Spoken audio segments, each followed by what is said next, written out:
mempraktikkan standar operasional komunikasi terapeutik mata kuliah komunikasi keperawatan. Saya Yulianti Rahayu sebagai perawat. Dan saya Putri Syifa Aulia Agustina sebagai perawat. Saya Muhammad Sepetela sebagai bapak. Saya Firki Aini sebagai pasien. Saya Sylvia Herenisa sebagai ibu. Terima kasih, selamat menyaksikan. Baik, sebelumnya saya akan menjelaskan materi mengenai komunikasi terapeutik dalam keperawatan.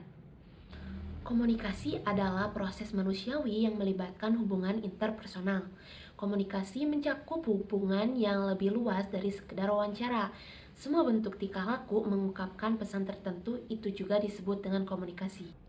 Komunikasi terapeutik adalah suatu sarana bagi perawat dalam menjalin hubungan saling percaya sehingga dapat meningkatkan citra yang baik bagi tenaga kesehatan, khususnya untuk profesi keperawatan. Komunikasi merupakan suatu yang sangat penting bagi perawat dalam berinteraksi dengan pasien. Komunikasi menjadi tidak efektif karena terjadi kesalahan dalam menafsirkan pesan yang ingin disampaikan. Nah, selanjutnya ada fungsi dari komunikasi terapeutik. Komunikasi terapeutik diterapkan oleh perawat dalam berhubungan dengan pasien untuk meningkatkan rasa saling percaya antara pasien dengan perawat. Apabila tidak diterapkan, akan mengganggu hubungan terapeutik yang akan berdampak pada ketidakpuasan pasien. Komunikasi terapeutik dapat digunakan sebagai terapi untuk menurunkan tingkat kecemasan pasien atau meningkatkan rasa percaya pasien terhadap perawatnya. Dengan pemberian komunikasi terapeutik diharapkan dapat menurunkan tingkat kecemasan pasien karena pasien merasa bahwa interaksi dengan perawat merupakan kesempatan untuk berbagi pengetahuan, perasaan, dan informasi dalam rangka mencapai tujuan perawat yang optimal sehingga proses penyembuhan akan lebih cepat. Nah, selanjutnya akan dibahas oleh teman saya. Fase komunikasi terapeutik. Yang pertama yaitu ada fase interaksi. Dalam tahapan ini, perawat menggali perasaan dan menelik dirinya dengan cara mengidentifikasi kelebihan dan kekurangannya. Pada tahap ini juga, perawat mencari informasi tentang klien sebagai lawan bicaranya. Setelah hal ini dilakukan, perawat merancang strategi untuk pertemuan pertama dengan klien. Tahapan ini dilakukan oleh perawat dengan tujuan mengurangi rasa cemas atau kecemasan yang mungkin dirasakan oleh perawat sebelum melakukan komunikasi terapeutik dengan klien. Yang kedua yaitu tahap orientasi. Tahap perkenalan dilaksanakan setiap kali pertemuan dengan klien dilakukan. Tujuan dalam tahap ini adalah memvalidasi keakuratan data dan rencana yang telah dibuat sesuai dengan keadaan klien saat ini, serta mengevaluasi hasil tindakan yang telah lalu.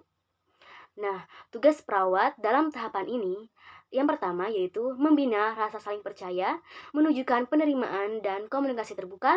Yang kedua, merumuskan kontrak, waktu, tempat, pertemuan, dan topik pembicaraan. Yang ketiga yaitu menggali pikiran dan perasaan serta mengidentifikasi. Yang terakhir yaitu merumuskan tujuan interaksi dengan klien. Oke, untuk fase yang ketiga yaitu fase kerja. Tahap kerja merupakan inti dari keseluruhan proses komunikasi terapeutik. Tahap kerja merupakan tahap yang terpanjang dalam komunikasi terapeutik. Karena di dalamnya perawat dituntut untuk membantu dan mendukung klien untuk menyampaikan perasaan. Oke, fase yang terakhir yaitu fase terminasi. Fase terminasi merupakan akhir dari pertemuan antara perawat dan klien. Fase terminasi ini dibagi menjadi dua. Yang pertama yaitu fase terminasi sementara, yang kedua yaitu fase terminasi akhir. Terminasi sementara adalah akhir dari tiap pertemuan perawat dan klien. Setelah hal ini dilakukan, perawat dan klien masih akan bertemu kembali pada waktu yang berbeda sesuai dengan kontrak yang sudah dilakukan oleh perawat dan klien sebelumnya. Nah, sedangkan terminasi akhir dilakukan oleh perawat dan klien setelah seluruh keperawatan selesai dilaksanakan. Pasien umur 16 tahun, Nyonya F, dengan keluhan tidak mau makan selama beberapa hari. Pasien selalu merasa mual dan akan muntah jika dipaksakan untuk makan. Pasien tampak kurus, pucat, dan lemah. Silahkan masuk, Pak, Bu.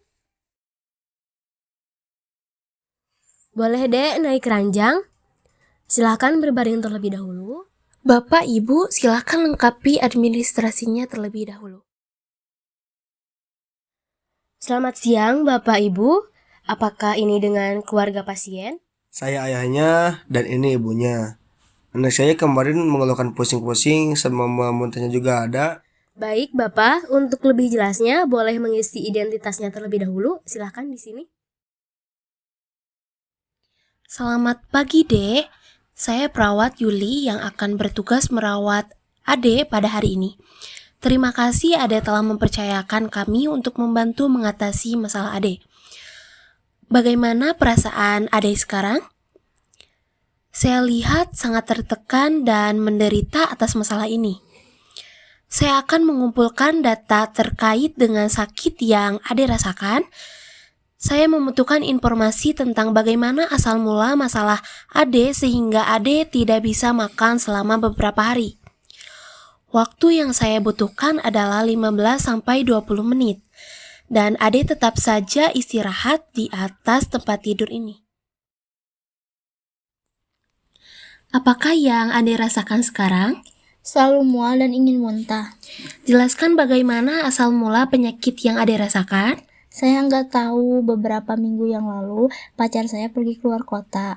Dalam waktu yang lama dia bekerja dan mungkin akan lama sekali dia akan pulang.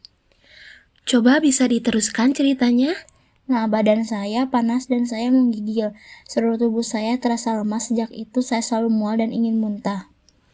Apakah pengobatan atau tindakan yang telah dilakukan selama ada di rumah? Saya diberi obat anti mual dan muntah, tetapi tidak ada hasilnya. Sakit apa ya saya kok tidak jelas? Ade harus lebih rileks. Mual dan muntah dapat disebabkan karena ketegangan psikologis.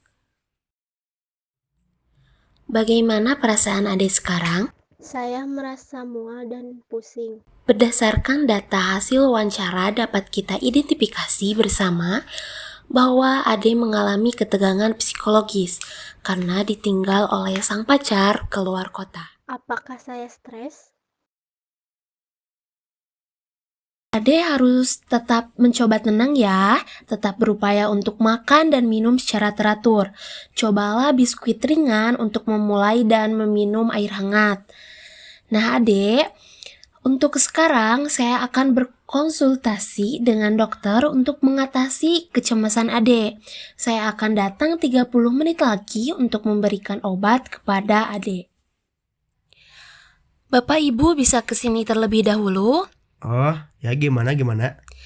Anak Bapak dan Ibu mengalami kecemasan psikologis yang menyebabkan mual dan muntah. Mohon didampingi terus, jangan ditinggalkan. Saya akan berkonsultasi dengan dokter untuk mengatasi kecemasan anak Ibu. Saya akan datang 30 menit lagi untuk memberikan obat kepada anak Ibu. Adik, Bapak, Ibu, terima kasih atas kerjasamanya. Assalamualaikum warahmatullahi wabarakatuh. Waalaikumsalam, makasih ya. Iya, sama-sama.